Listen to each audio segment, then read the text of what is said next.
Announcements here. A declaration of interest. Laurie, you'll have your usual.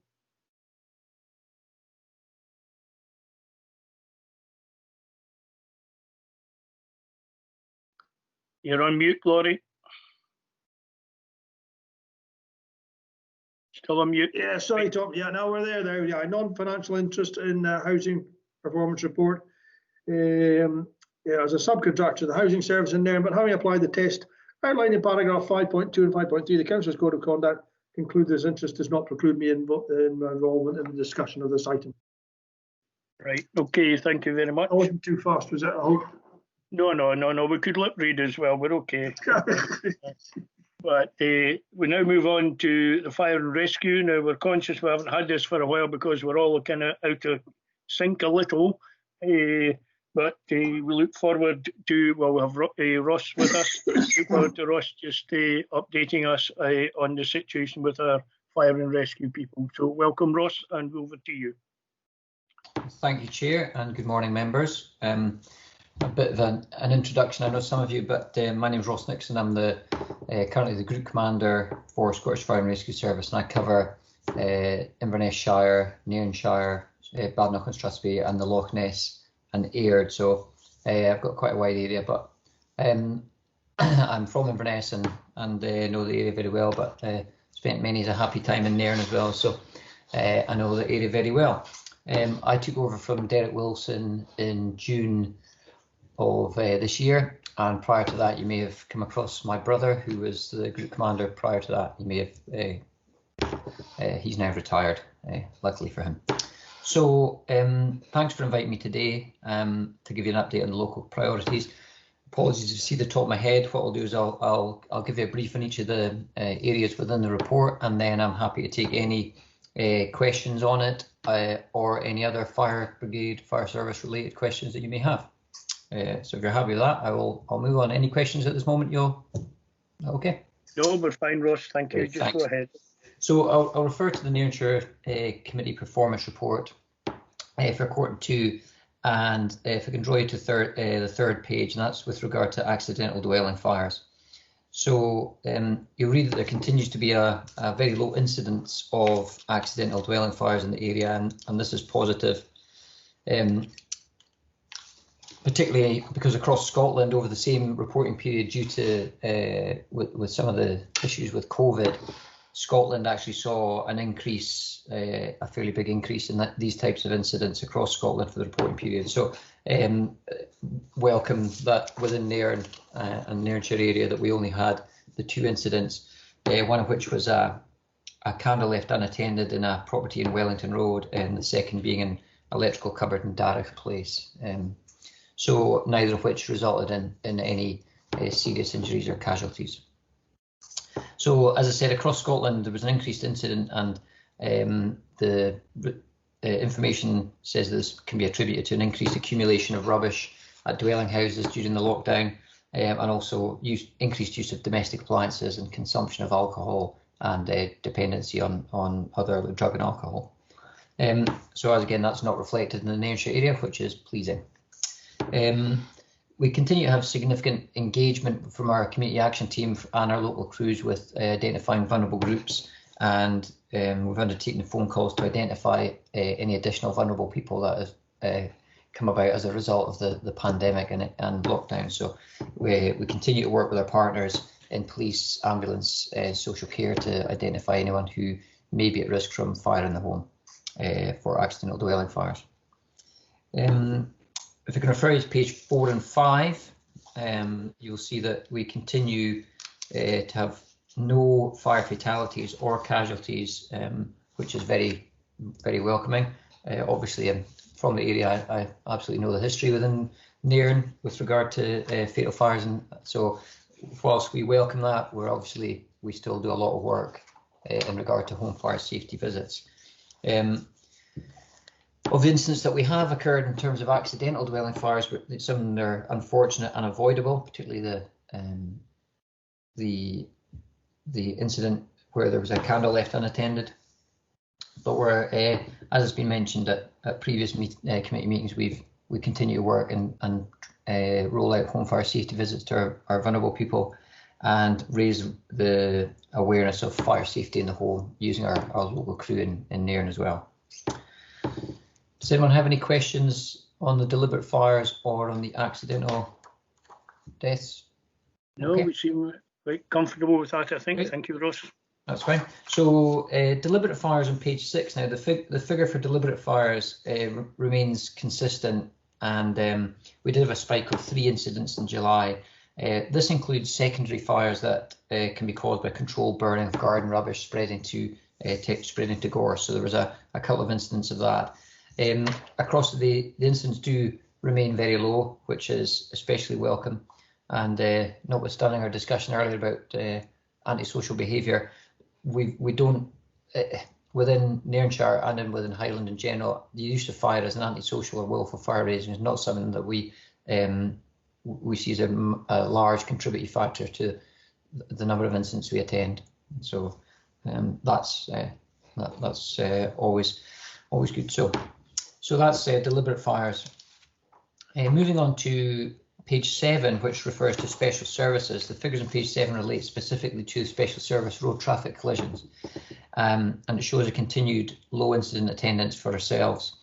The number of the incidents of this type continued to reduce, and is encouraging, but the service recognised that lockdown restrictions, so I'm sharing the screen there, lockdown restrictions eased the volume of traffic over that reporting period. In particular, we didn't see quite as many foreign visitors visiting our golf courses and coming through Dalcross, which on one hand is upsetting because it affected the travel and tourism industry, but for ourselves it meant that the number of incidents that were attended were lower.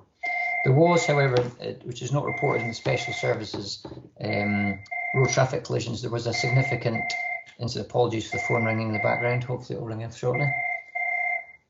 There was a significant incident on the 21st of August at the Drinican estate, and there was a significant and successful joint services rescue of 2 members of the public, 2 members of the estate staff at Drinican estate.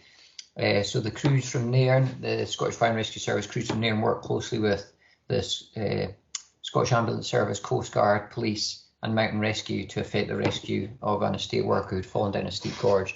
So that was probably the most significant incident for our Nairn crews within the area. Finally, the unwanted fire alarm signals. So the signals remain consistently low, reflected against previous years and periods. And a number of these incidents were repeated where premises had been left unoccupied due to COVID working restrictions.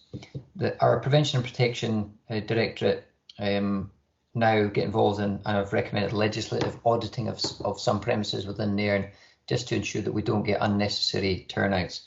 As you know, all our crew in Nairn are part-time retained staff, so they have primary employment. So when we do get an unwanted fire alarm signal, it is disruptive to people's personal lives and their primary employment, and we want to kind of reduce them down to as few incidents as possible.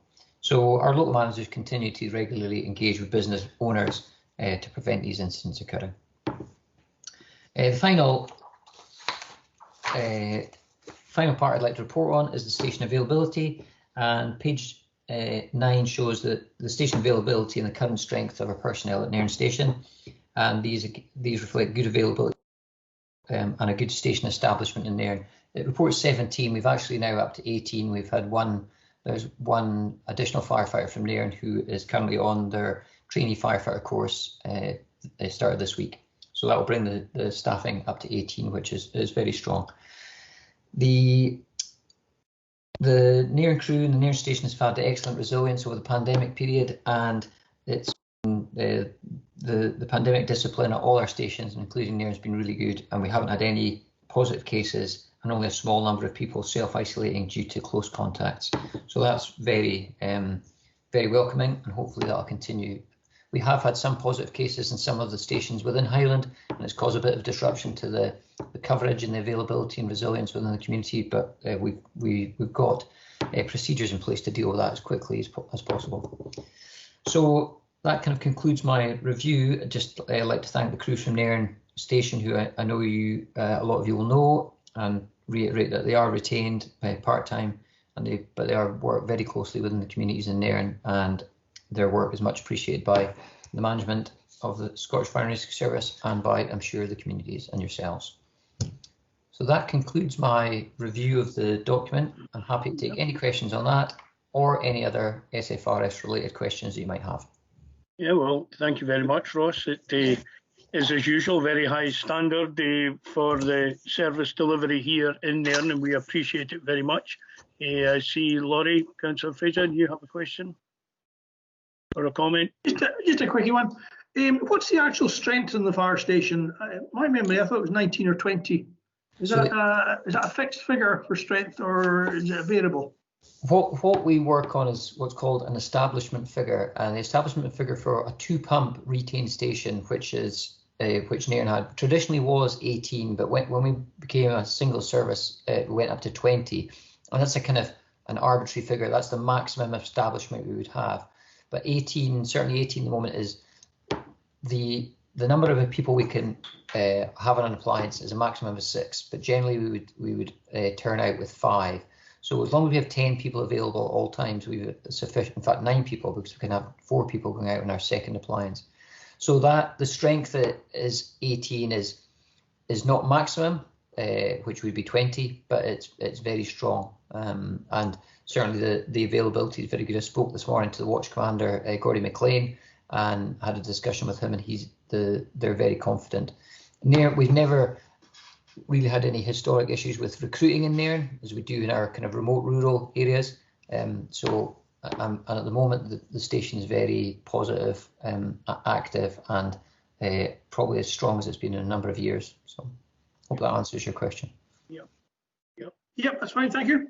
Thanks very much. Anyone else? Any comment or no? Just as you say, these are people who live amongst us, and we rely very much on them.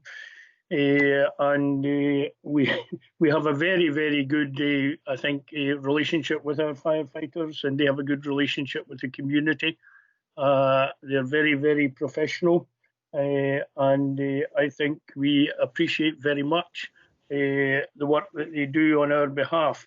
And we also appreciate the wider scope now. It's not just a question of going in and putting out a fire or something like that. There's a great deal of other work, as you say, with vulnerable people, just trying to make sure, give advice, report on things. So we appreciate also the broader base that these guys take on a very professional way in our community.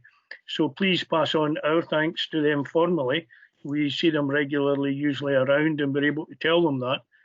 But do please formally pass on our thanks and our appreciation for the work and the service they give us in our community. And thank you very much for your report, Ross. Thank you, Chair, and thank you, members. If there's nothing else, I will pass on my thanks to the crew, and if anyone's got any questions, my email is on the invite to this meeting, so feel free at any time to contact me should you have any issues.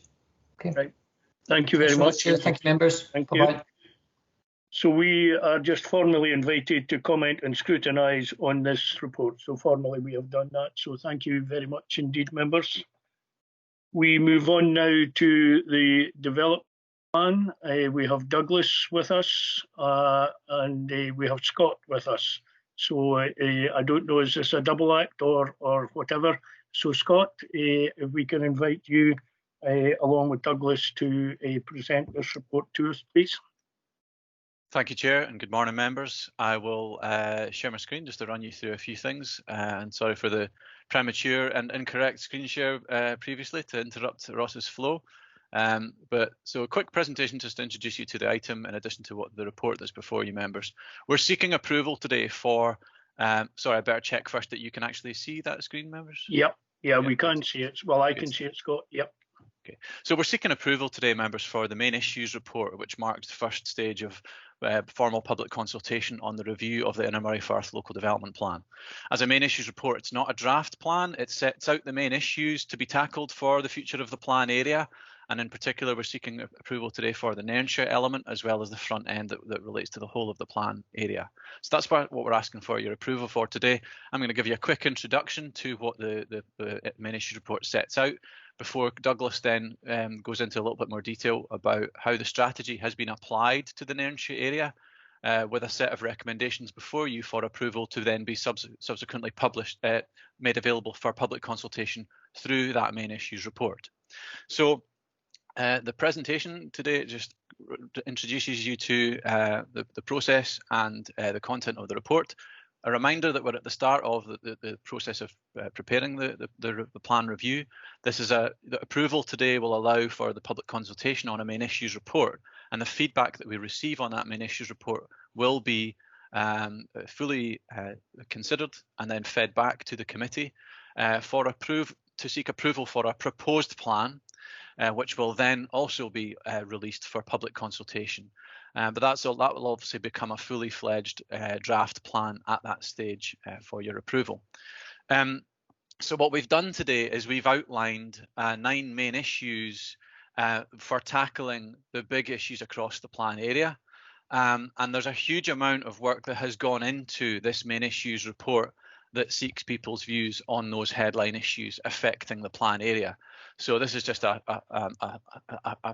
capture of some of the bits of evidence base that have gone into the main issues report that is prepared for approval today. And it's worth mentioning and highlighting, members, that the work that's recently been through committee, the Economy and Infrastructure Committee, which I know a number of you contributed to, the regional spatial strategy that we've developed for Highland and has now been submitted to Scottish Government for their consideration as part of the national planning framework, has fed directly into this into this plan. So we're seeing here, and we're presenting for approval, an expression of how this regional spatial strategy and this ambition for the future can be applied to the Nairnshire area and to the wider Inner Moray Firth area. And indeed, we have prepared for your approval as part of that main issues report four statements that reflect the vision for the future of the Inner Moray Firth area. And within this, whilst these messages really represent the high level aims and aspirations that we have, and which represent our expectations on any development, any investment that happens in the future, we think ought to contribute to these high level outcomes.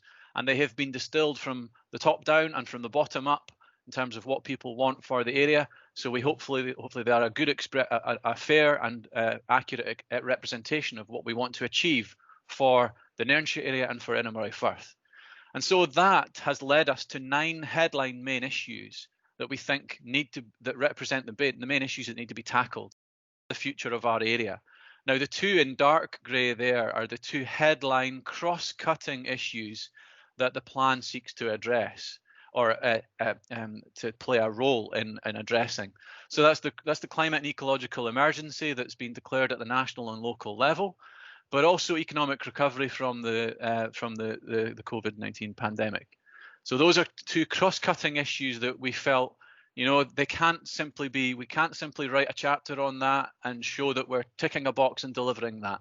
Those are things that really cut across the whole plan, and hopefully you will see that there's ways in which the strategy and the main issues are seeking to address those head on.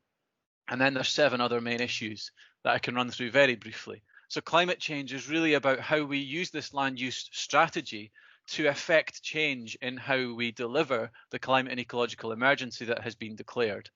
Not just in how we plan the future of our communities, but how they move around, how they're provided with energy and heat and so on, and how we plan for our green and blue spaces to be integrated to enable that climate and ecological emergency.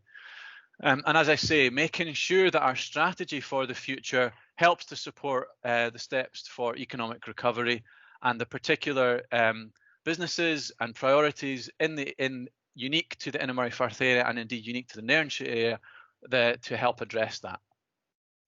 As part of the other 7 main issues that we've put forward for people to get people's views on, we have continued to put forward a robust, and I would say a more robust strategy for the future in terms of how we direct development. So we're reiterating the position that we've had in terms of prioritising the growth of existing settlements, reducing the need for new infrastructure, targeting the growth of our existing settlements rather than and thereby supporting our existing town centres as well. We think that's the hierarchy for development that we should be putting forward, and which is reflected in the main issues report. But also we're trying to make sure that things like self-build within towns is something that's supported. That's a new area. This is the strategy, the hierarchy for development that's outlined in the main issues report, and will be, with your approval, put out for people to give their views on. And there's a slight tweak in terms of some of the settlements across the Inner Firth area in terms of where they sit in the hierarchy, and we welcome your view on that. Delivering affordable housing is not an issue that's unique to us in Highland. It's a national issue, and we've set out that in order to the blunt issue that we're facing across Highland and across Scotland is that the provision of affordable housing does not match demand, does not match the needs. And so what we've set out in the main issues report is a series of measures that might help to address that challenge for increasing the delivery of affordable housing. They're not easy issues to address, but they're very vital to the health of our future communities. So different measures set out in there for people to give us some comment on and for your views today. We're also thinking that we've also put forward a strategy that prioritises, as I say, using existing infrastructure, maximising existing transport linkages, existing school infrastructure, utilising that capacity where it exists in order to avoid the burden of additional costly infrastructure, and to make the most of and to stitch new development into our existing communities. And a very I would say a bold part of the strategy that we're putting forward for approval today is a new and I would say a more robust approach to how we plan for our transport network to support sustainable communities for the future.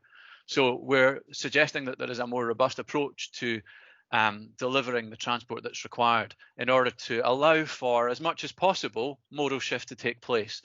We accept that the role of the car there will continue to be a role for private car journeys, but we're trying to put in place a framework that encourages, as much as possible, journeys to be transferred to more sustainable modes, and indeed through digital connectivity, which is regarded in the main issues report as just as important as physical connectivity.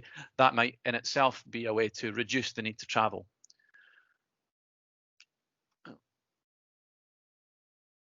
So the importance of our green spaces has been emphasised and I would say heightened in the main issues report, and we've put in place a suggested way and ways in which we can continue to safeguard and make the most of our most valued spaces and make those an integral part of healthy and sustainable communities.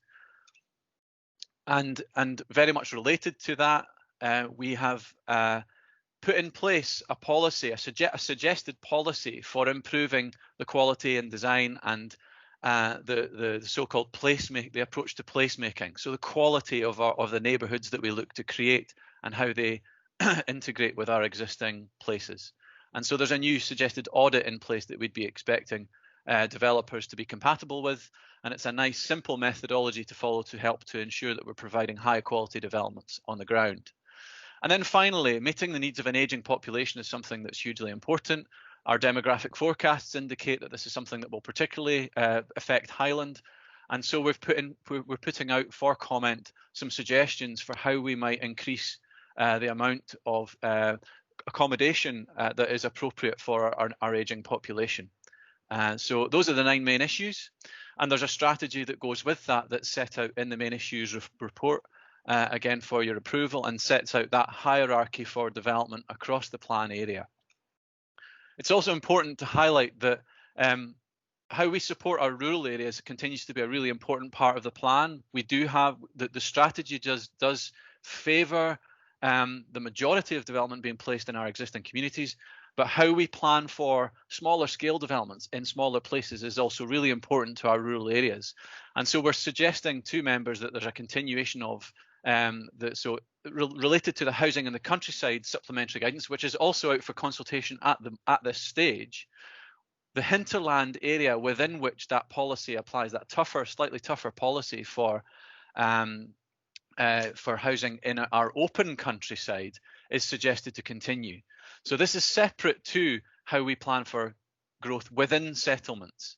And we're suggesting to the committee that that as part of the hinterland area, we're suggesting in that green area that's shown on the map there, which is just at Believe It, that there should be a slight extension to the hinterland area to help us safeguard areas of open countryside and manage any potential proliferation of housing development in that area. So we're asking for approval for that to be put out for public consultation. Before I pass on to Douglas to tell you how we've applied that strategy and these main issues to the Nairnshire area and to the settlements in particular, it's worth mentioning that the proposed consultation that we're asking for approval would be at least 8 weeks, beginning in January, whilst Scottish Government guidance restricts or prohibits us to hold any face-to-face events. We're really looking at doing as much as we can to make people aware of the consultation and to reach out to people, to reach out to different groups who may struggle to engage with an online consultation. So yes, we'll continue to use social media as usual. We'll continue to notify people through the post, but we're also continue to use the printed press to try and make sure people are aware of the consultation and reach out to other groups, particular groups, as I say. So I'll now pass you across to Douglas, who will set out to you how this has been applied to the particular settlements in the Nairnshire area. Thanks, Scott. If you could just close that presentation, I'll open the maps for Nairnshire. Can everyone see that?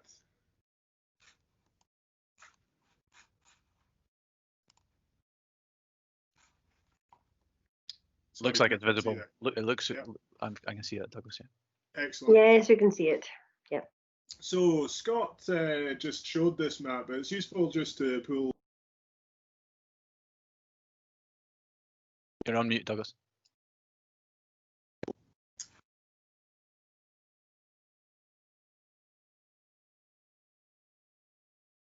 Still on mute, Douglas. That's it. It said someone muted. Sorry about that. So Scott just had this on screen, but it's worth just flagging this up to you again. This is our spatial strategy. It highlights the settlement hierarchy.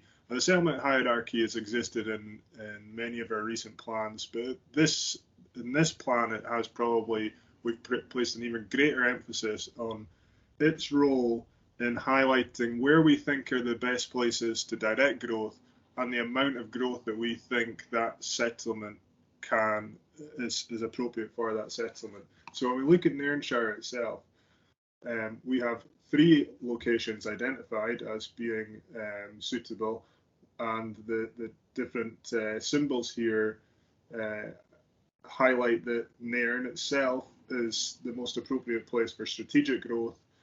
Aldern is a local growth area, and Codder has scope for limited growth.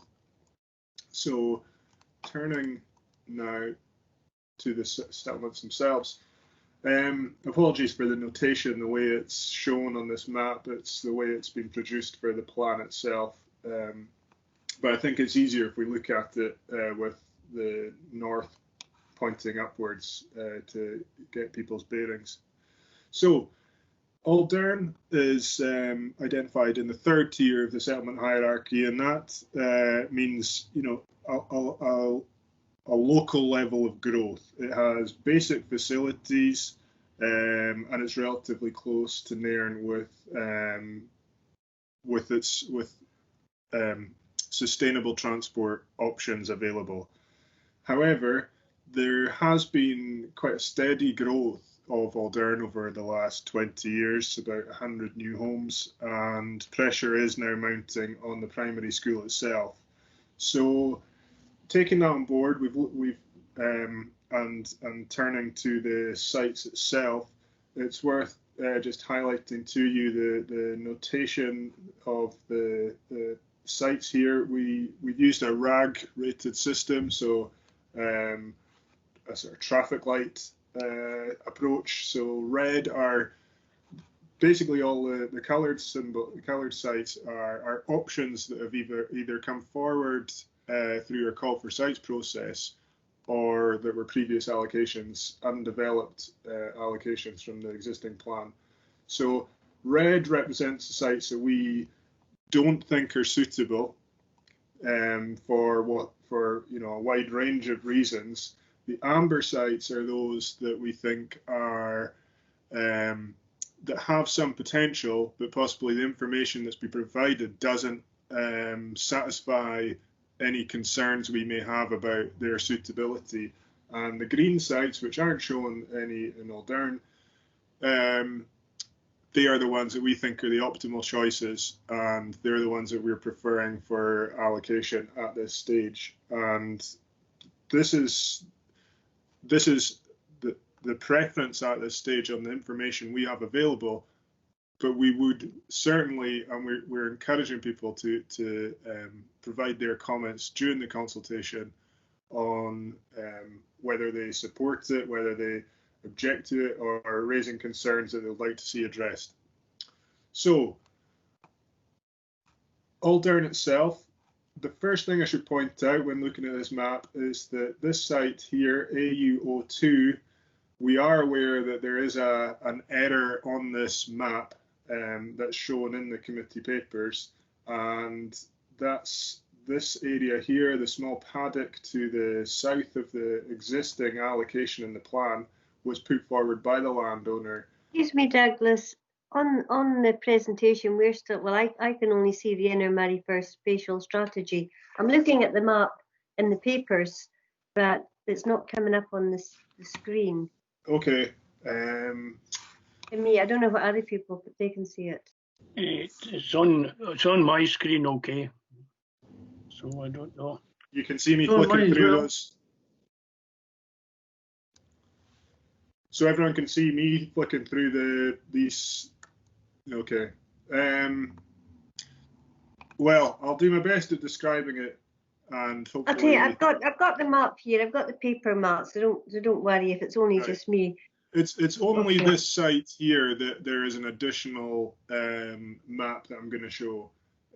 So basically, this site AU02, there's a small paddock south of the site that's shown in the papers, which the landowner has suggested be included, and that site has been considered fully and thoroughly through the process, but it hasn't been shown on the map itself. So just to highlight, I've created a map here just to show that the light orange section is the section that's in the papers, and the darker orange section is what we propose to include in the main issues report itself.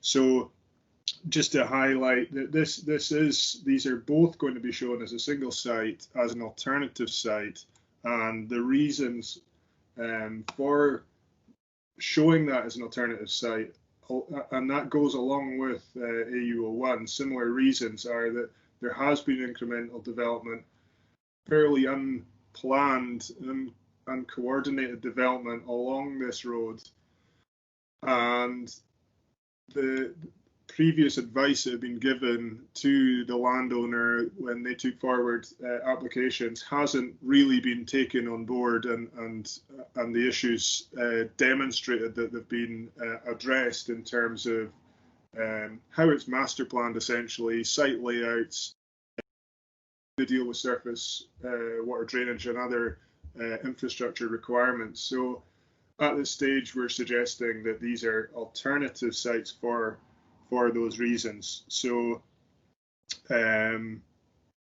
but just to highlight that that is what we're proposing to take forward as a change to what's in the papers. So, if members agree to that, that would be welcomed. And if that can be noted in the minutes. I don't think we have any problem with that, do we, folks? If anybody does flag it now, we're okay. Happy with that, yes. Excellent, thank you very much. So turning back to Aldern just briefly, so the orange sites, they're the ones that we think have merit. This site here, obviously in AU03, is also a fairly logical infill site, but the information that's provided doesn't really explain how they're going to access the site. The most logical is from the recent development to the west, but no information has been provided whether that's actually been agreed with that neighbouring landowner. So the alternative is a more convoluted route through the field to the south. So and the red sites, the non-preferred sites, the AU06 is within the battlefield designation, and these sites to the I don't know if you can see my pointer, probably not, but the ones on the AU05 and AU04 are again, they're prime agricultural land. They also will have a greater visual impact, but for example, AU04 could have some potential, but it needs properly planned for us to give that support in principle in the plan, which an allocation would give. So, moving on to Codder. Codder has it's a historical little village associated with the castle, Codder Castle, and but it was identified in Highland Wide Highland Wide Local Development Plan, which was adopted in 2012 for a fairly major expansion of the settlement, and that was based on the A96 growth corridor framework and the ambitions to grow many locations along that corridor.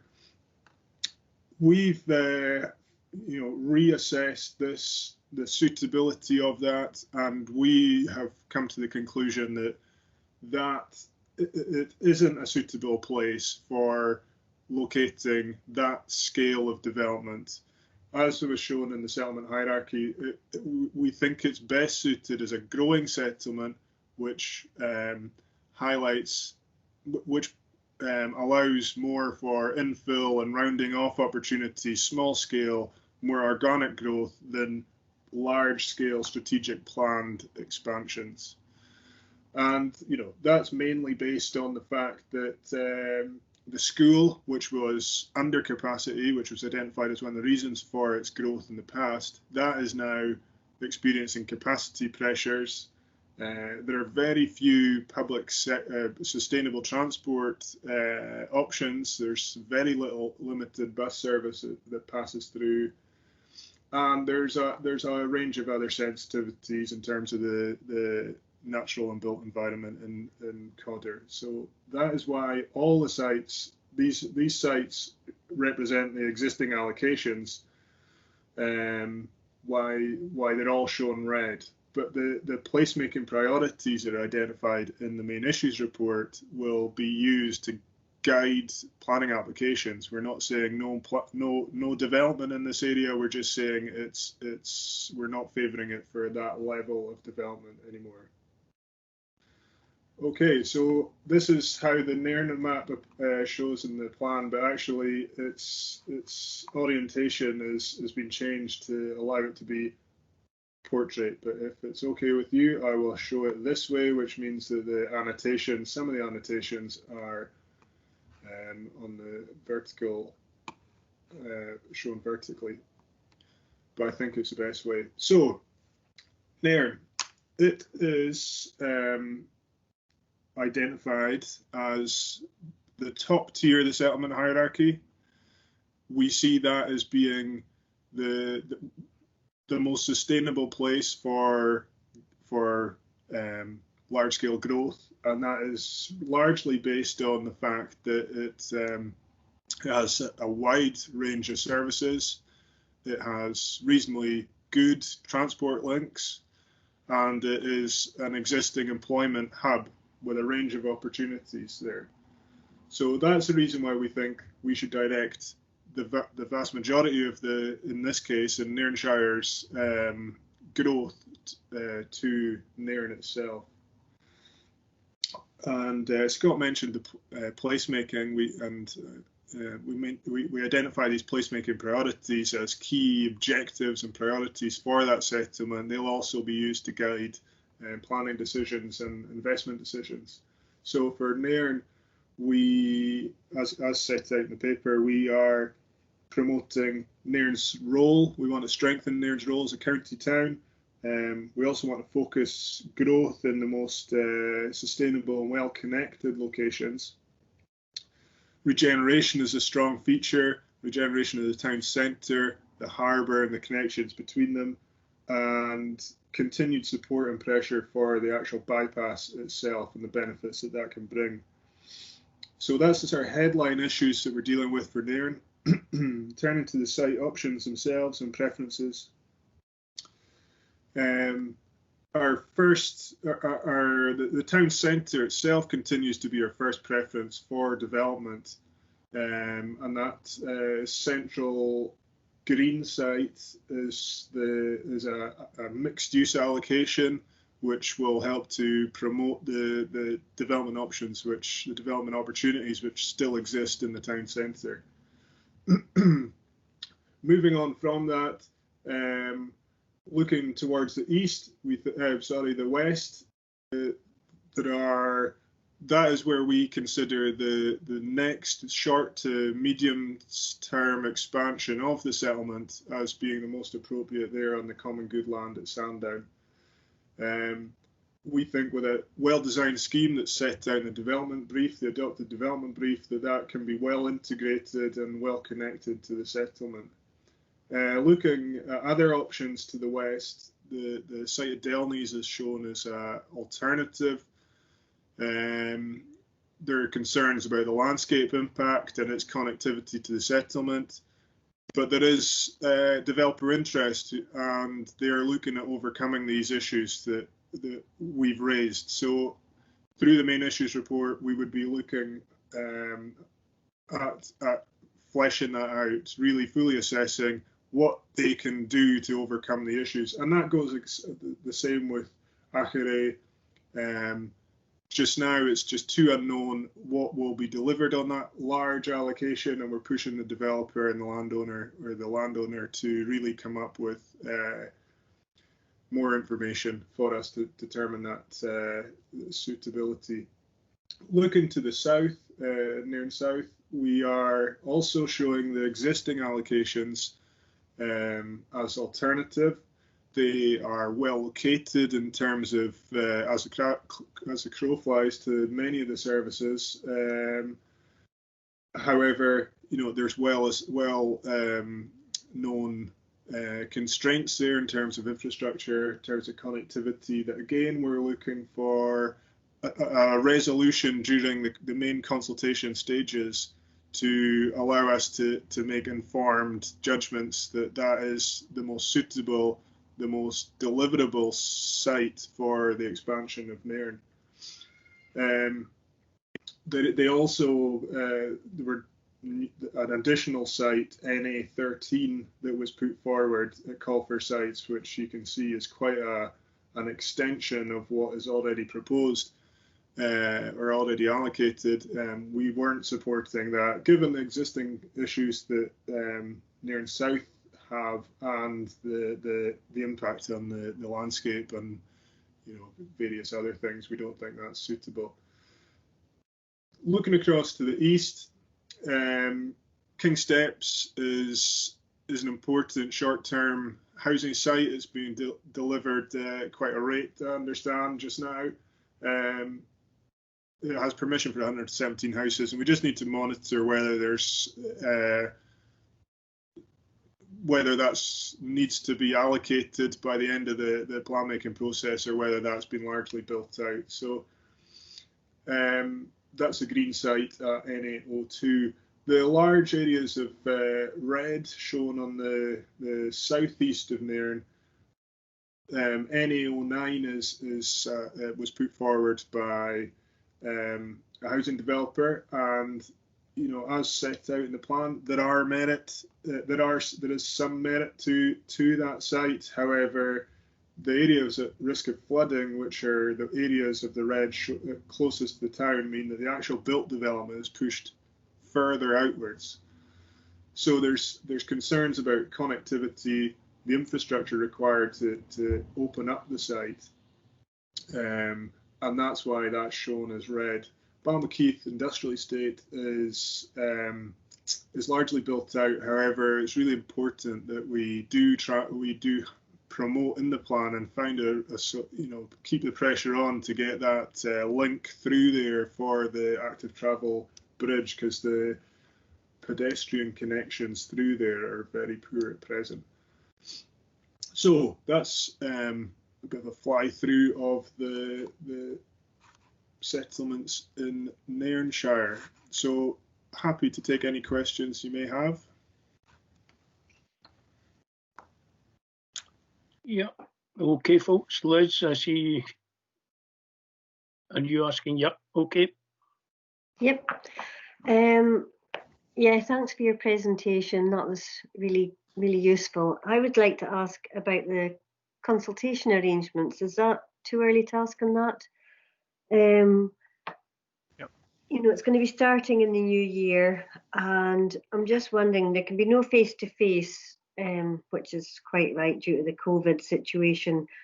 But is there any way we could have boards up somewhere, maybe in the library or the community centre, somewhere where the public can access, and maybe have an informal thing that they could wander through and have a look? I'm thinking of people who don't have access so easily to the internet.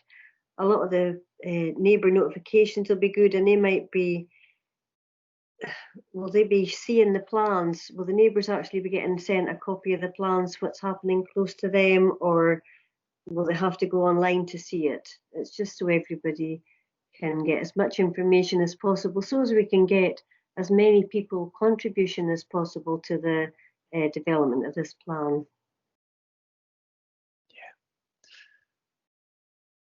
Scott, do you want, or Douglas, whichever, do you want to pick up on that?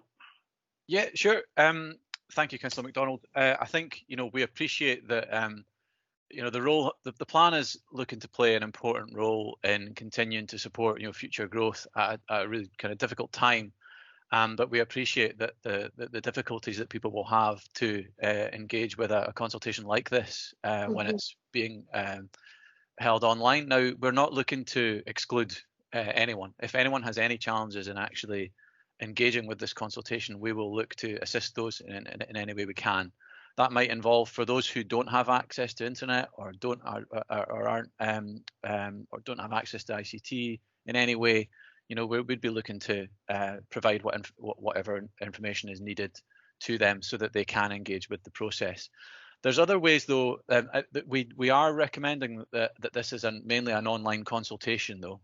So for those who do have access, that is the most productive way, and it's actually become very easy for people to engage that way. We've seen our response rates, online response rates, they're up in the high 90s now in terms of the number of people who are able to contribute online. So, but in addition to that, we're looking to, and in addition to the stuff we've already mentioned, what we're looking to do is brief community councils collectively, ideally, possibly individually if they felt that that's necessary, and to use them to reach out to people as well, to ask people to assist us to reach out in whatever way they can.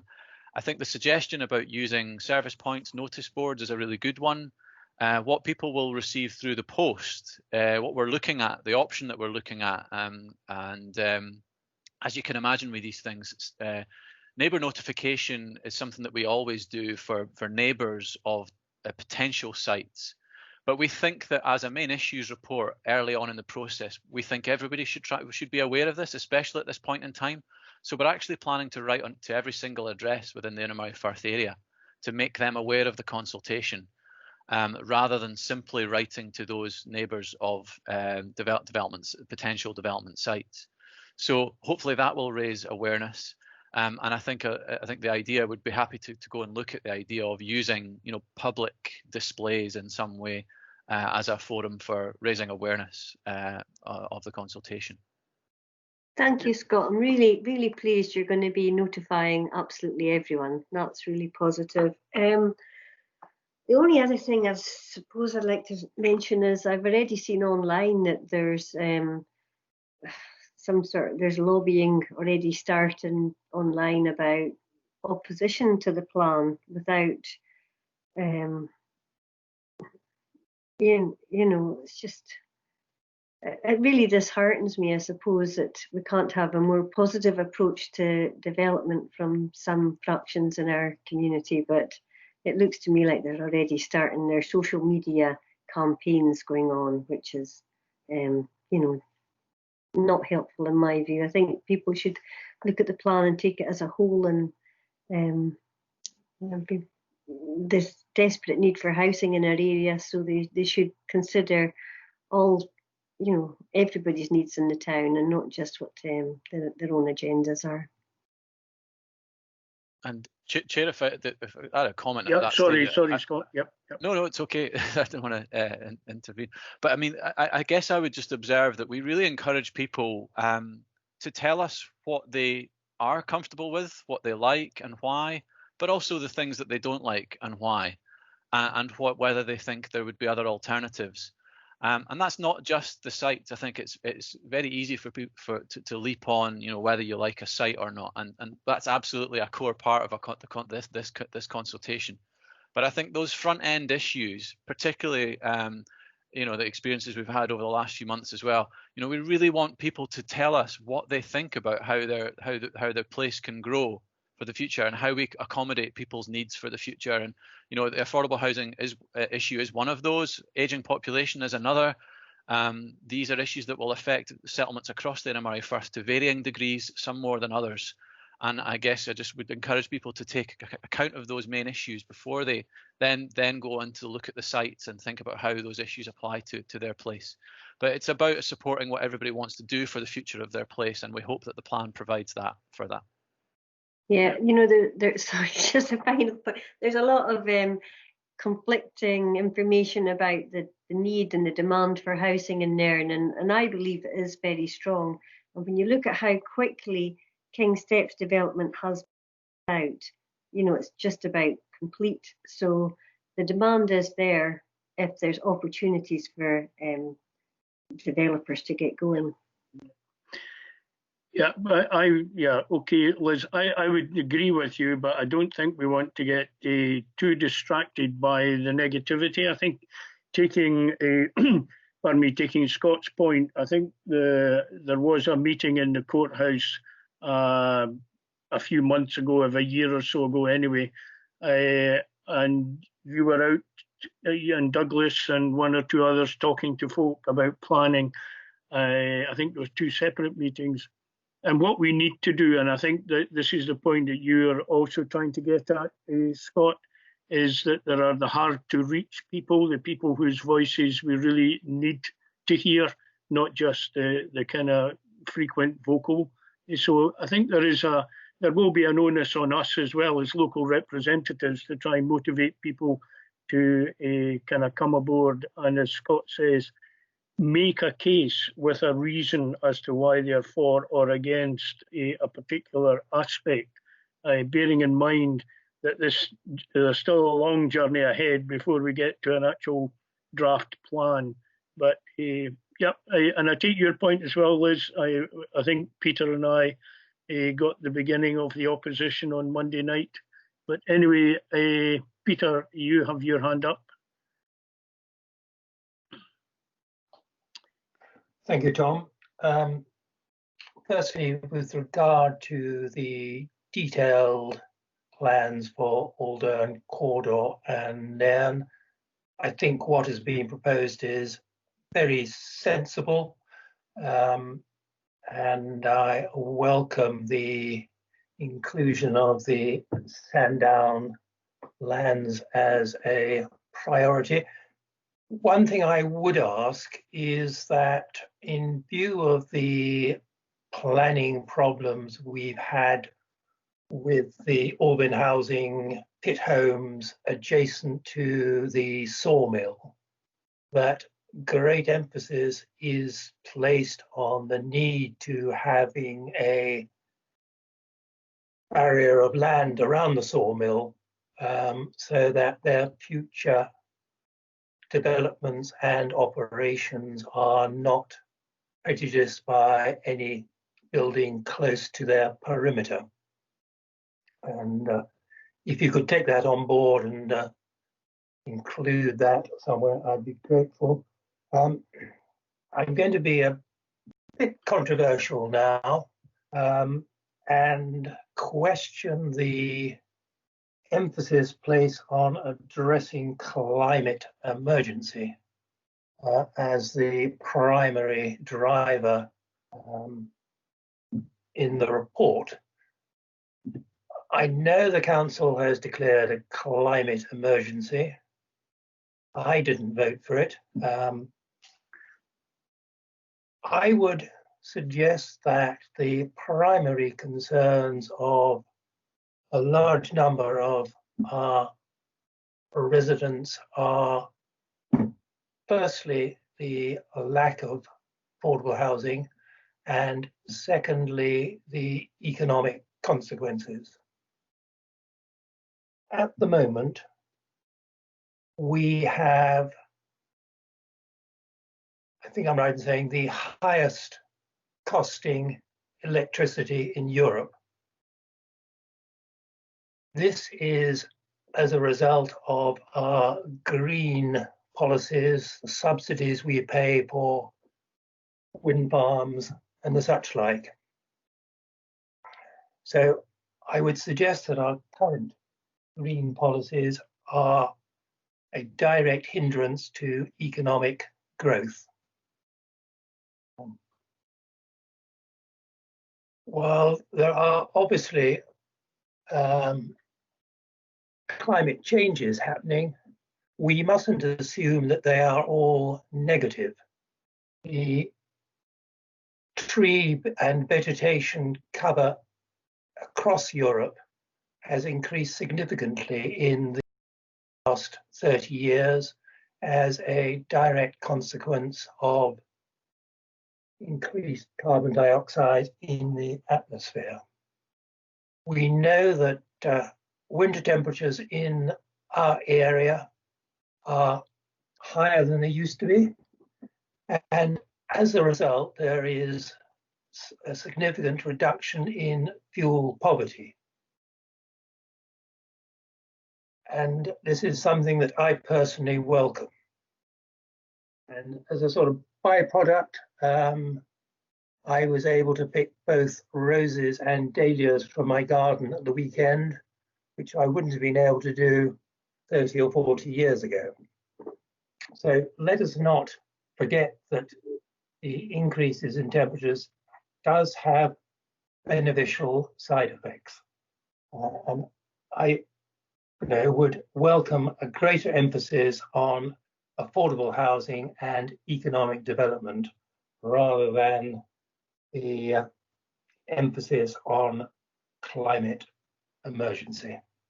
So that's my rant over for the day. Okay, Scott, do you have any thoughts on that one? Two very brief comments on the points raised. On the first one about the sawmill, just wish to reassure Councillor Saggers that we've made reference to the setting of the sawmill as one of the considerations for, the consideration of future options in that area. So we've highlighted that as a consideration that needs to be carefully thought through. Welcome your comments about the strategy generally for All-Down Corridor and Nairn, so thank you for that. In terms of the climate change consideration, we have been obviously guided by the decisions that have been made through the council, and I would just say that I guess in short that what we're trying to put forward is not a choice between the economy and the climate, but it's about how we reconcile both of those things and how we put forward how we can manage both of those issues very clearly. And we look forward to see what people think about the measures that we could take and to manage both of those issues and the very close interrelationship between them. I totally appreciate the point. It needs a very delicate balance between them, but hopefully people come back with some useful comments that we can report back to the committee at the next stage. Thank you. Laurie, you've got your hand up. You have a question? Yeah, I was looking at, you've got NA4 and NA12, which is the farmer show field. NA4 you've got down as housing, NA12 comes under the section of not preferred housing, but I would believe NA12 was supposed to be an open park area, and then I've sort of noticed there's no actual open areas shown in the plan at all. And that comes back onto what Peter said about NA7, which is next to the sawmill, which is listed for industrial use, but I also felt that NA7 was going to be protected zone for abunding or protection against the sawmill. If you allow the sawmill to expand into NA7, then you would have to build more bunding into or protection into NA06. And I just sort of picked out there didn't seem to be much said about the green spaces or green areas within this. And I certainly say, although it says non-preferred site, I sometimes feel it's not the ideal words to use where you actually don't want any development. Okay, that's my point there. Thanks. Okay, Scott, again, thoughts? I could come back on that. Oh, Douglas, yep, okay. Yeah, we made the decision not to show the green spaces in the plan, similar to what we did in the Caithness and Sutherland local development plan. It's about trying to make the information we put across as accessible as possible, and that's why I guess we concentrated on the red, amber, green traffic light. It's a fairly easy one to see where change may happen. As you'll see in the main issue for relating to green space, we are putting greater emphasis on how we identify green space and how we protect it. Just now, the policies probably are a little bit confusing and not as strong as it could be. So there'll be a large process we go through over, leading up to the proposed plan, where we're really trying to identify these areas of green space and give them the level of protection that's required. The actual former show field. So yeah, the area NA12 would essentially be identified as a green space in the future. The bulk of that site we definitely want to protect. I think there is some scope, as put forward here. We've estimated maybe like 20 to 30 houses on the eastern side, which could be designed in a way that's compatible and complements that really attractive area around there, historic part of Nairn, while also enabling better access and car parking to the show fields. But it's a reduction by about 50% of what's currently allocated in the plan. So we don't think it's sort of gone back. It's yo-yoed a bit. The Nairnshire plan had a similar allocation of what we're showing just now as preferred.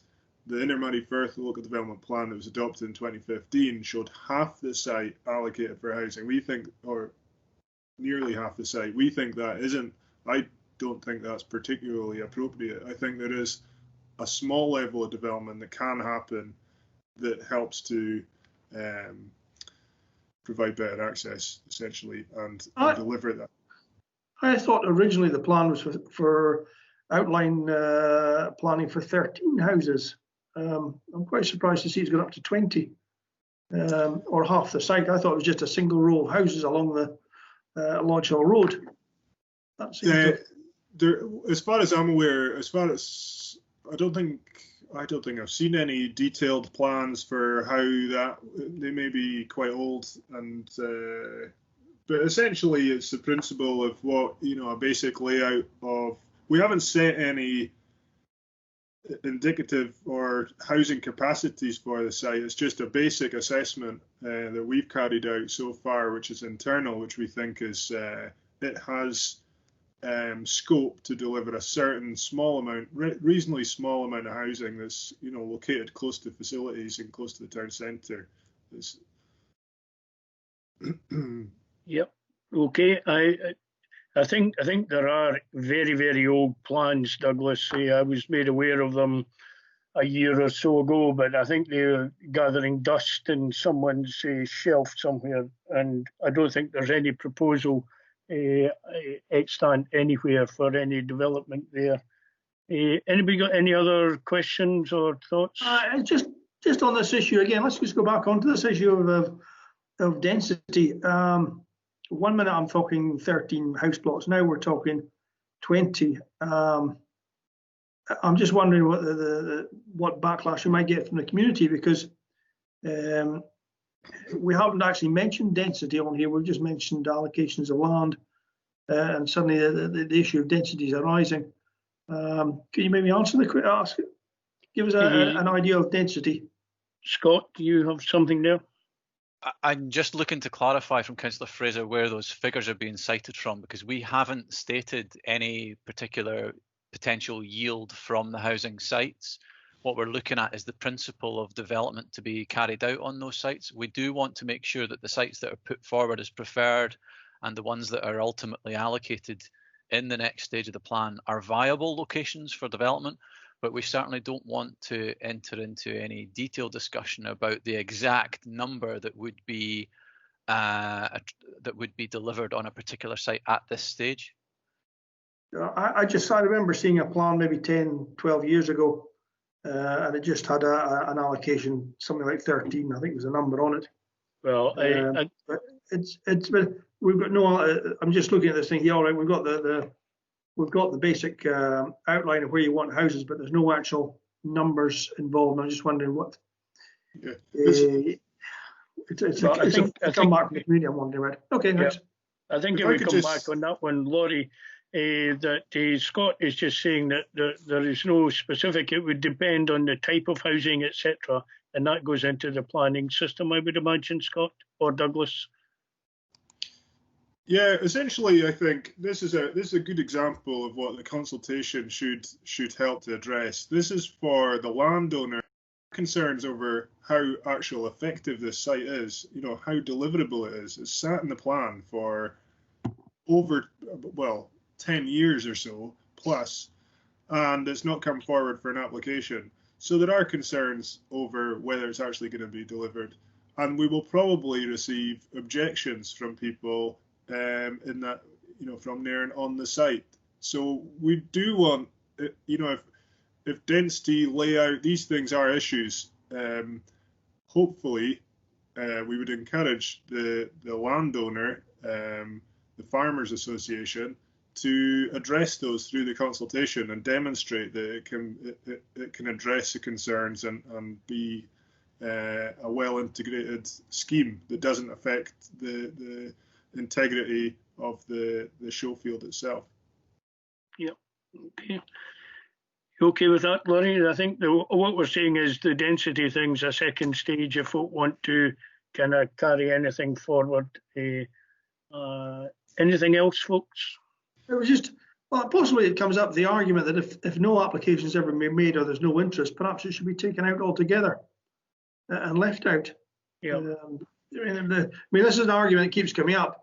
If developers aren't bringing in plans for houses, the land should revert back to whatever it was, whether it's farmland or open land, and it should lose the right of development. If I could come back, on that, Scott. Chair, I would just observe that for all of the sites that have been put before you today, members, that has been a consideration of ours as to what evidence has been put forward for the site, what history there is. So the recommendations as to preferred, non-preferred and alternative sites to put out for consultation has been considered, and we welcome developers and anyone else to submit any evidence that is further evidence as part of their consultation submission. And indeed, any sites that are marked as alternative or non-preferred may indeed trigger a representative to provide more evidence to substantiate that future allocation. But for the purposes of seeking people's views on all the different sites, we think that we've put before you what we suggest to you to be the best set of recommended sites for consultation. Yeah. Okay, thank you very much, Scott. Any other thoughts, comments, questions? No, I support the plans coming forward. I think they're very good, and I hope the community gets behind them. Yeah, well, I think also just as a matter of principle, there is a line of thought in and around the town. We've heard it once or twice that Nairn's fine the way it is. We don't need any development. So that is an issue that some folk have. But I think development is necessary. I would agree with my fellow councillors that this is well thought out. I think I don't see anything here that causes any problem. We have actually begun the process. We've put Sandown land out for consultation for possible disposal to a developer if and when and as and when that happens. So it's good that it's in green there, although that will cause a comment, obviously, and hopefully informed comment, which would be good.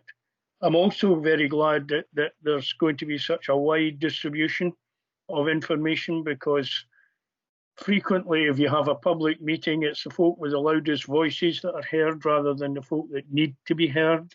So I hope that brings back a response. So I would say thank you very much for your very hard work. Thank you very much for the presentation, information, dealing with our questions and comments. We appreciate that very much. And we wish you well with the consultation. No doubt we will be hearing how that goes and possibly be part of a further part of the consultation at an appropriate time. So thank you very much. And we look, members, at the recommendations that are before us. 1, we approve the main issues report as applicable to this committee area to be published for public consultation, accepting that a number of minor presentational typographical changes will be made, and we've heard about a part of that. Secondly, agree the approach to consultation outlined in paragraph 6.1 of this report, and also note the important role that the plan will play in addressing the climate and ecological emergency. Now, we've had a challenge on that one, but it is combined with economic recovery and taking forward the Highland Council's agreed indicative regional spatial strategy recently submitted to the Scottish Government. So are we content that that goes ahead for the consultation process and you'll be hearing further? We okay, folks? Yes. Right. Thank you very much, gentlemen. And we look forward to hearing more as this unfolds. Okay, thank you. Yeah. Many thanks. Cheers. Okay, folks, we move on now. Housing performance reports. Do we have, is it David that we have, David Wood that we have for this one? Is that, I'm not seeing, yeah, there's a DW here on my screen. David, do you wish to speak to the report, please? Okay, thank you, Chair. Good morning, members. Well, it's my pleasure to present the Housing Performance Report for Q2, period covering July to September 2020. Repairs, there's a slight increase in non-emergency repairs compared with Q1. As you'll be aware, we operated an emergency repair service during Q1 when in lockdown. We're still dealing with the backlog in non-emergency repairs. This accounts for that slight increase.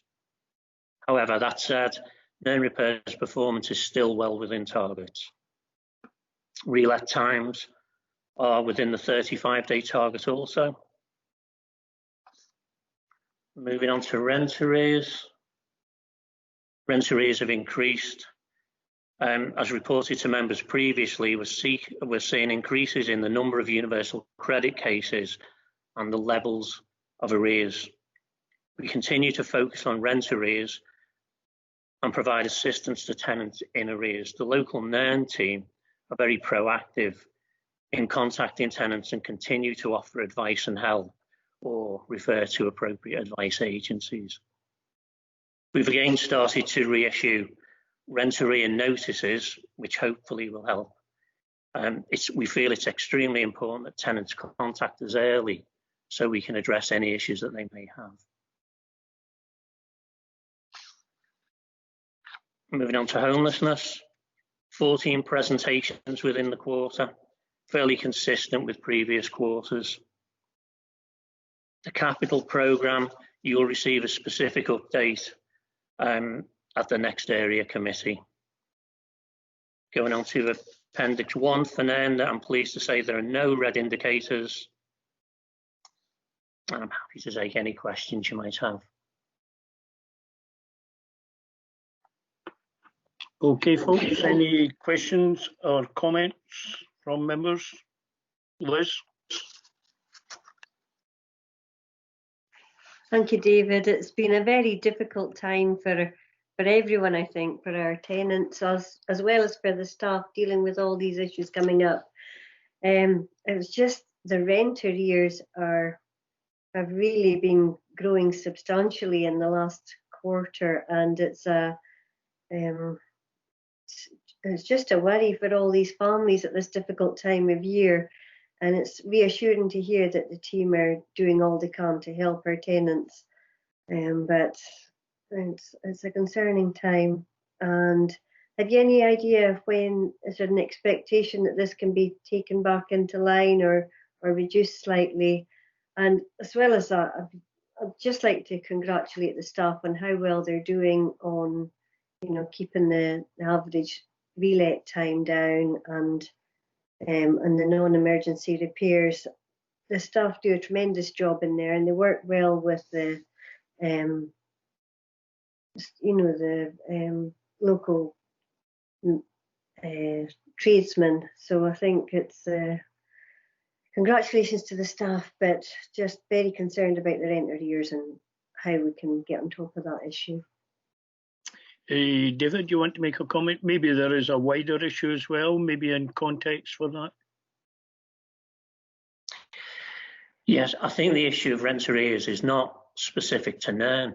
It's certainly a Highland-wide issue. The people being furloughed with the restrictions that the COVID-19 issue has brought about has been an ongoing trend, and I don't foresee that it's going to be addressed seriously anytime soon. We're certainly doing our best to address it, and we're certainly doing our best to support our tenants who are struggling. And as I say, the local Nairn team are incredibly proactive in trying to help their tenants. On a general note, we do have kind of discussions which incorporate not just Nairn but Highland-wide about how officers should go about their duties, and are there any activities we can improve or introduce that may help tenants who are struggling at this particularly difficult time. It's the situation that we, as I say, we don't see. I can't give you a specific end date to it, but we're certainly going to try and address it as best we can, and we will continue to assist and support as best we can. Yeah. Thank you very much, David. Yeah, we are conscious of, I think, a great deal of the work that's done locally. Laurie, you have a question or comment? Just a couple ones. We have a vacant post in there for the clerk of works. I wonder if there's any update on that post. And the second one is from one or two of the trades. The council's paying through backs invoices, but they're paying in bulk, 10 or 12 invoices at a time sometimes, and it's difficult for them to allocate the payments against the invoices. Is there somewhere a central number we can call to try and sort these payments out? I don't know if you're with me on that one. Yeah, I think I understand where you're coming from. It's something I can certainly look into. I'm aware that we use local tradesmen in there. And once they submit their invoice, then obviously we try and pay them as timorously as we can, because obviously it's their livelihood as well. I'm not aware that they come in bulk certainly the invoices I see to authorise come in on an individual basis, depending on the work that that particular tradesman has done for us. It's certainly something I can look at. Yeah, maybe. What about the clerk of works post? Well, I'm delighted to say we've actually appointed someone. Oh. Unfortunately, I don't know their name because it was not me that appointed them, but they are at this point in time going through the appropriate disclosure checks. So there is a name penciled in against that post now, which is Thank you. really pleasing. Good news. Yep. Thank you very much. Peter, do you have a comment or a question? Thank you. David, this is once again a very good set of figures for Nairnshire. We seem to be, as usual, beating the rest of the Highlands in virtually every category. I just wonder whether there are any specific reasons why the time taken for emergency repairs increased in Q1 and Q2, while the Highland-wide didn't change very much. And secondly, a comment, wearing my CAB hat, CAB have had a significant increase in the question of rent cases coming to them, and I can well imagine that the rent arrears have increased significantly, and I think we all know the reasons for that. My particular take on that is that it's the both governments' reaction to COVID rather than COVID itself. It's the measures that have been taken that have caused the problems for population at large and tenants in particular. Hey, David, do you want to respond? Yeah, I'm sorry, Councillor Saggers, was it non-emergency repairs you mentioned the increase? No, it was the emergency repairs in Q1 or 2, 8.2 Q1, 6 in Q2, when the Highland averages are 4.5 and 5.7. In previous periods, we've always beaten the Highland average, but those two quarters we've gone up. And I'm certainly aware that because we use local contractors, particularly Q1 in lockdown and the restrictions that brought, that created an increase, and I think we've seen that kind of knock-on effect. I can certainly make inquiries with our repairs team as to why that increase has been as it is, and I can come back to you on that one. Okay, thank you very much, David. Thanks. Any other thoughts or comments, folks, questions? No, well, again, just echoing what's already been said, we do appreciate the efforts of the local team in this area, the very, very good work they do. In fact, the very deep knowledge they have. It's not just a name on a piece of paper that comes in front of them. They often know the families, they know the backgrounds, they know the context. So we do know there is a high level of humanity involved in the administration of this, and that is very necessary in these times. So again, could you pass on our thanks to all the staff formally, please? We do appreciate that.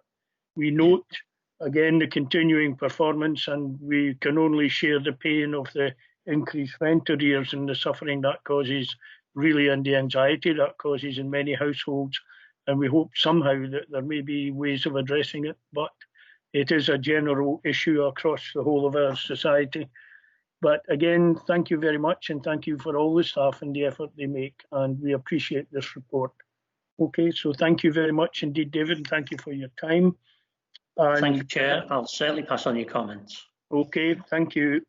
So formally, members, we are invited to consider the information on that, and that we have done, and we approve of it, and it's excellent outcomes. So thank you very much, and thank you, David.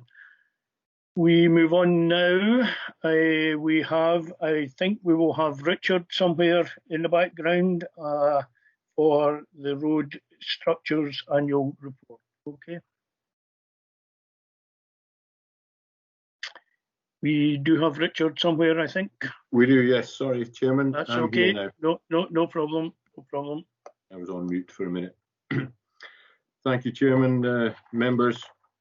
So this is bringing today a report on the area roads structures for Nairnshire, annual report for 2019-20, which gives an update on the inspection regime and an indication of the bridge stock condition.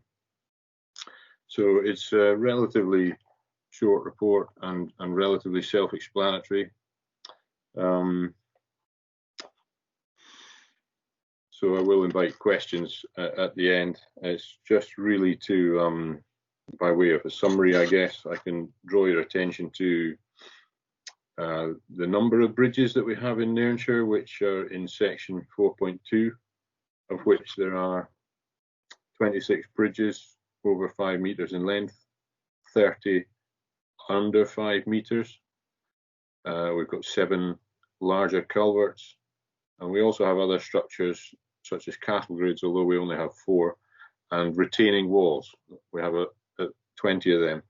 We also have smaller culverts and smaller bridges which are not listed in that table. Also in section 6.2 and just above it in 6.1, there's a colourful chart which gives an indication of the Highland bridge stock condition, and the majority of them fall into the category of fair condition to good, but there are a number that are in poorer condition, and there's the odd one which is very poor. So in Nairnshire we have 12 bridges of our larger bridges at the moment which fall into the poorer category, and they're listed there, and they can reassure that they therefore have elements that require to be more closely monitored, so that monitoring is continuing. The good news is that we have a structures technician full-time covering this area now, and our inspections are being achieved, which is good news. On the flip side of the coin, obviously, it highlights a number of maintenance issues, as you might expect. Like the rest of the road network, it's an ongoing requirement, and so putting on our budget. In section 5.2, it mentions that in the Nairn Road cyclical budget, the element identified for bridges amounts to only £11,500, which in today's money doesn't go very far. Section 11.3 in the table 4 highlights that just 1, 2, 3, 4, 5, looking over the 6 bridges, sorry, Drynach, Dulcie, Daltylech, Mill Hill, Stockdew and West of Bereaven, the indicated cost of works required there is well above that. So we're constantly having to prioritise within our local roads budget to meet the needs not only of the roads surface but our bridges as well. There are other places we can go for money. HQ revenue budget has a pot of £650,000, which we can work with colleagues there to use some of that money in our area. And over and above that, if there's significant works, large-scale works to bridges, then it's the full Highland Council capital programme that then we would go to that. And we've seen that recently. The success story in Nairnshire is the completion of the White Bridge last year. and obviously it was that budget that paid for that, and it's excellent to see that come to completion.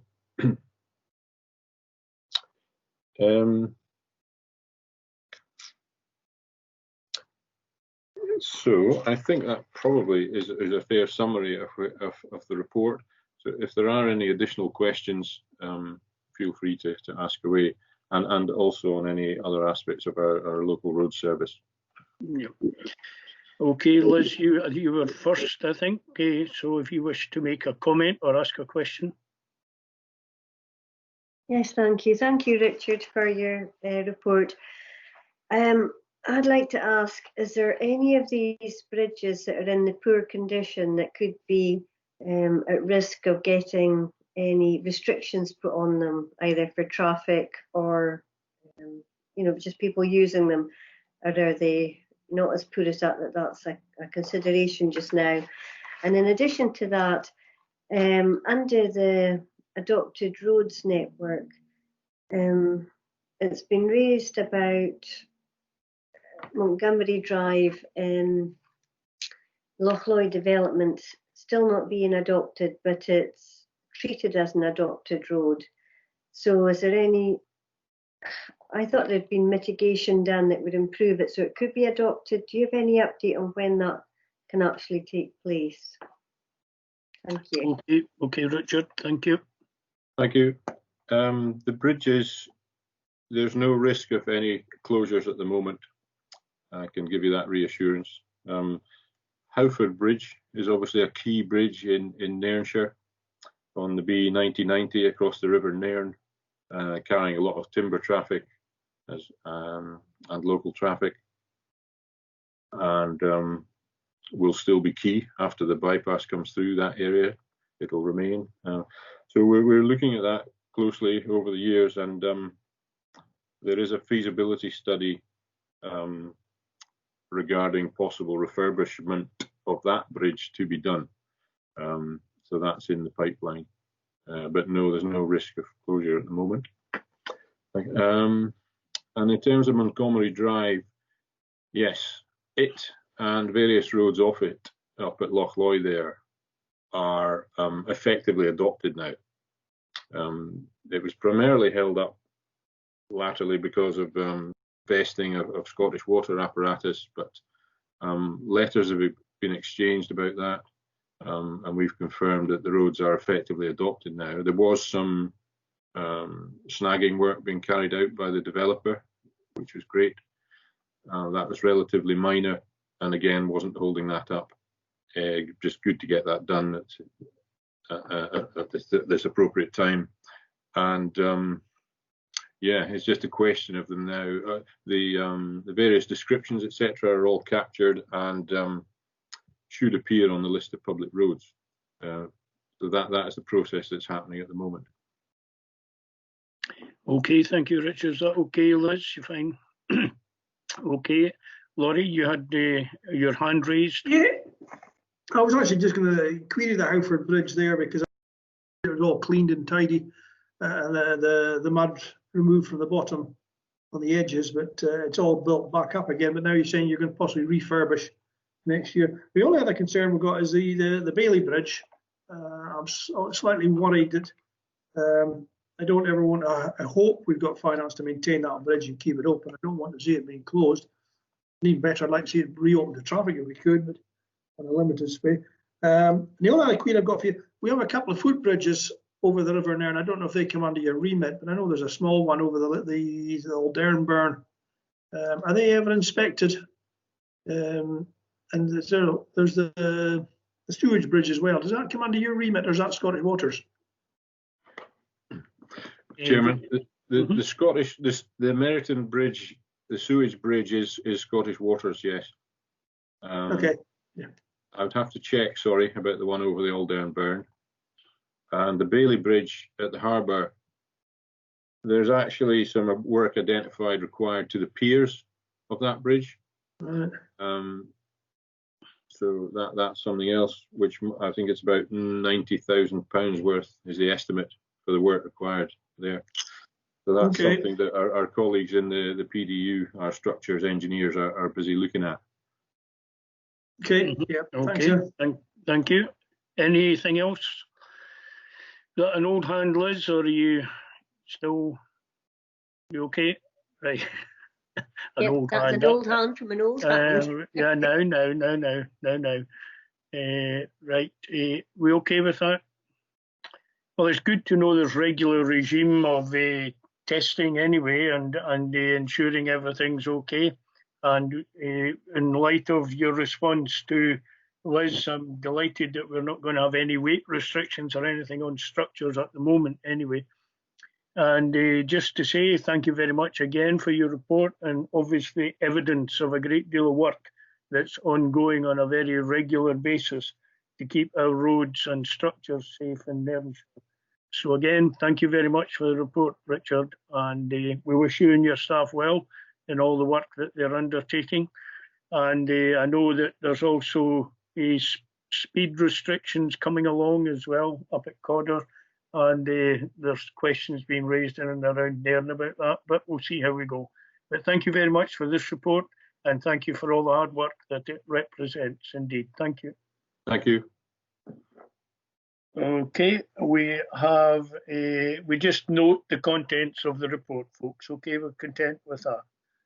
We're now going to move on to the Town Centre Fund, and we have Alan Webster with us to present the report and respond to any questions or thoughts you might have.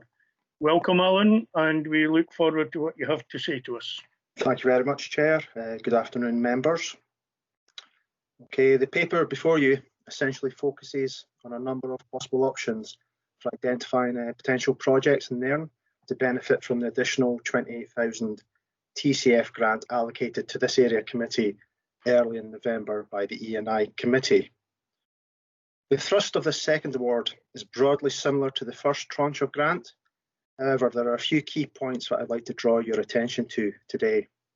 If you look at paragraph 1.2, while a town centre focus remains with the fund, this additional grant does form part of the Scottish Government's National Economic Recovery Stimulus Package, and there's an explicit expectation that this extra funding is to stimulate local construction activity and support employment across Highland. Because it's economic stimulus funding, it is time limited, with expenditure needing to be complete or committed by the end of March 2021. If we only obtain commitment, then full spend needs to be achieved by the end of September 21. Paragraph 4.2 outlines the key conditions of the grant. These are identical to the first award. However, the main point that I would labour here is that the grant is for capital expenditure only. In terms of the first tranche of TCF grant, Section 5 highlights a key difference in the decision-making process between the first grant and the second grant. Previously, members of this committee made a recommendation to the TCF working group as to which projects should benefit from funds, and that cross-party subgroup ultimately finalised matters. This time round, there is no working group, and the final decision rests with this committee. Section 6 outlines 4 possible options for identifying potential projects to benefit from the additional grant. Given that time is of the essence, option 1 focuses on targeting the existing TCF project in Nairn and providing top-up funds where there is an identifiable need. This would allow us to basically commit the grant very, very quickly. Alternatively, you could support in the town centre that are shovel-ready and can be delivered within the allotted timescales. A third option could be an open call for bids, as we did last time. And finally, the fourth option is to work with an established organisation in Nairn to develop an eligible project for the town centre. Paragraphs 6.3 to 6.6 run through the relative merits of each approach. I'll just quickly run through those. As it stands today, the existing TCF project is fully funded, so that essentially discounts option 1. In terms of option 2, an initial review would suggest that there are no projects sufficiently developed in Nairn Town Centre that would fall into the shovel-ready category and could be delivered within the timescales outlined by the Scottish Government. Option 3, the open call, that's what we did last time. However, the budget available this time round is only 28,000, which is roughly 15% of what was available in the first tranche. And therefore, if you were to go down the open route, there's a real risk that the challenge fund approach, the demand could exceed the amount of grant available. Conclusion drawn in the paper is that on balance, option 4 offers the most practical way forward in as far as it accommodates the need to develop a project quickly and also mitigates against community groups competing against one another for what is a relatively small amount of money. You'll also note in 6.6 that I have suggested that Nairnbid would appear to be the most obvious vehicle to lead on delivering option 4, given their remit and their role within the town centre. That leads me to the final paragraph of the report, members, which deals with the final decision-making process. If option 4 is how you wish to proceed, it does pose a challenge for bringing proposals back for your consideration, as the next timetable committee is the 10th of March. That would only offer a very short window to basically get a grant offer out, accepted, and any works tendered. Therefore, the paper suggests that consideration is to convene a special meeting to agree the projects to benefit from TCF investment. That concludes everything I've got to say just now, Chair. Okay, thank you very much, Alan. And I'm getting some kind of feedback. I don't know where it's coming from. But anyway, the very, very succinctly laid out and certainly a clear summary. And I see Peter has his hand up for comment or question.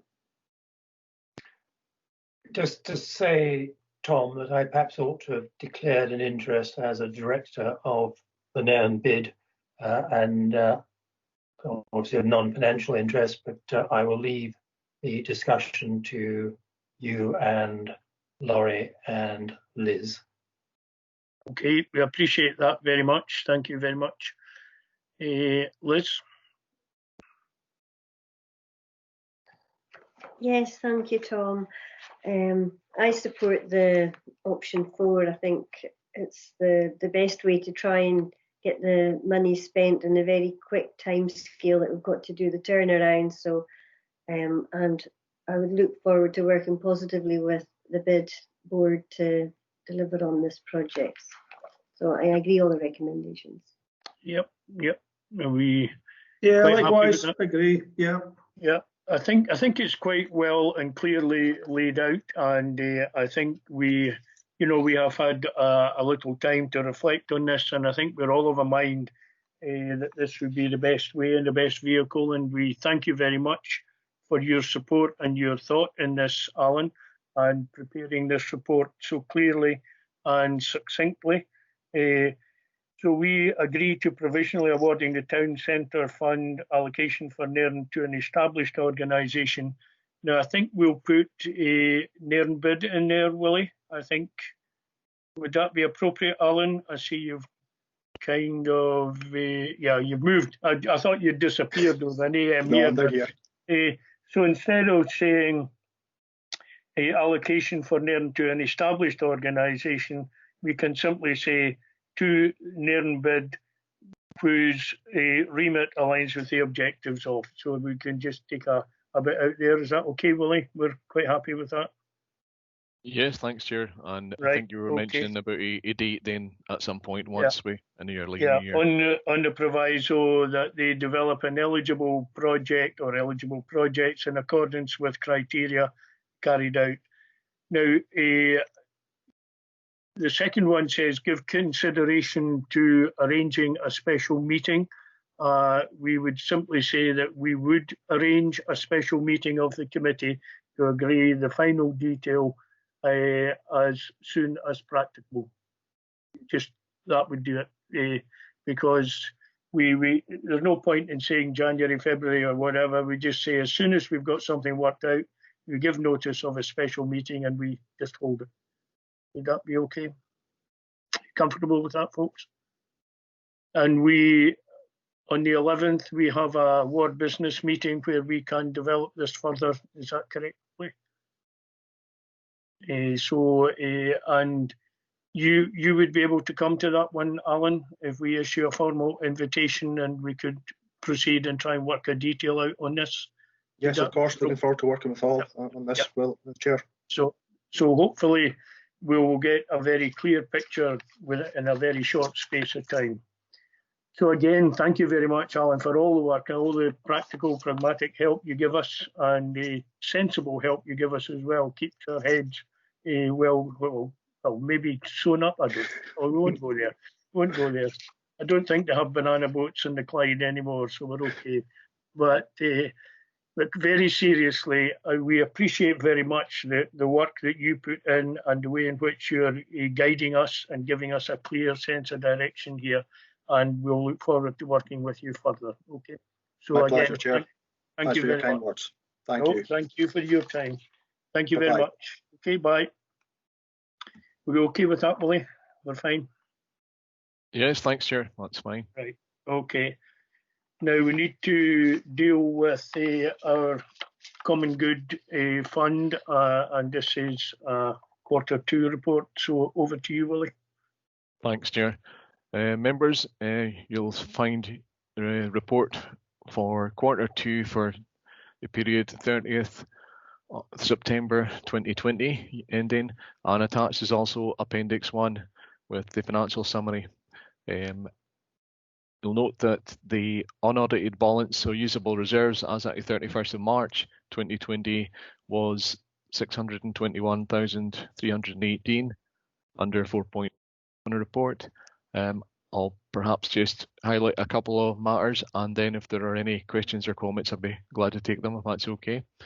Under 4.2, as highlighted previously, due to COVID in this year, the income has got an anticipated deficit of 12,500 due to being unable to have Nairn Highland Games take place, and also the Showman's Guild income that we would have received a common good from that. Under 4.3 on expenditure, again, partly due to COVID, whilst we have the completion of the splash pad this year, due to COVID, we've not been able to have it open for public use. And that has meant, on the one hand, that the expenditure that was anticipated has not been incurred to date, and that will be reflected in the report showing at the moment.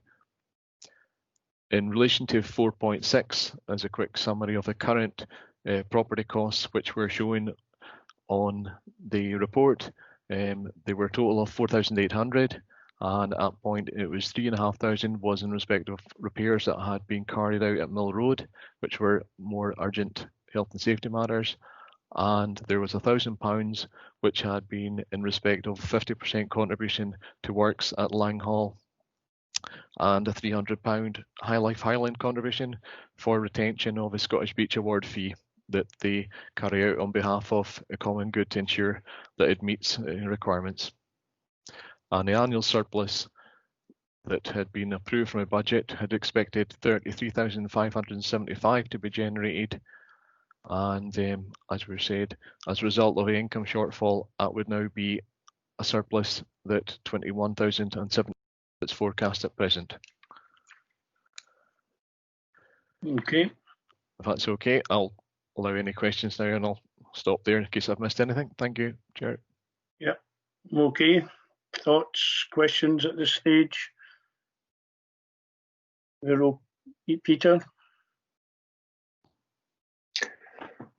I think it would be appropriate, Tom, to mention our investment portfolio, along with virtually every similar fund. We took a heavy hit in March this year, and the value of our investments fell significantly. Pleased to report that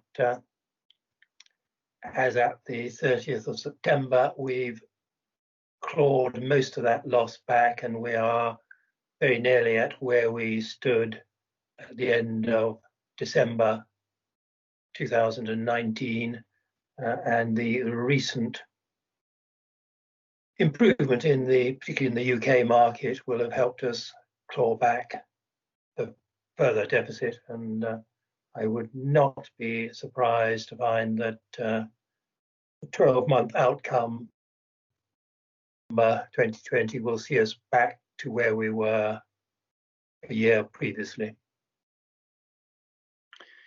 Thank you very much. That's augurs well for us, and I think also I'm not entirely sure. So this is not perhaps a formal contribution, But I do think that the fact that we have a proper policy, that we have had that looked at, and we've had your advice, Peter, and things are being organised in a particular way for us, has been to our benefit and the common good's benefit here in Nairn, and we appreciate that.